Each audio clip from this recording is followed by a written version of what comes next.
Okay, this is Travel Channel again broadcasting to you from Thailand paradise, just to show you a huge sandcastle we were working on. We have worked here 100 plus hours consecutive. We were 4 days working non-stop and more, not even breakfast or sleeping.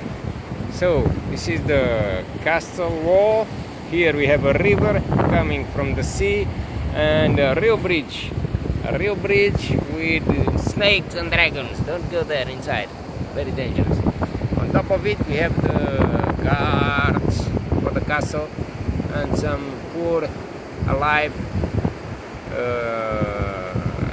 crabs inside the shellfish. And now the main tower with shark piece on top of it, and this is the door. I hope you can see the door because the sun is too strong and I cannot see properly. I don't even see the screen. And that's it. More news from the Travel Channel tomorrow waiting for you. Enjoy.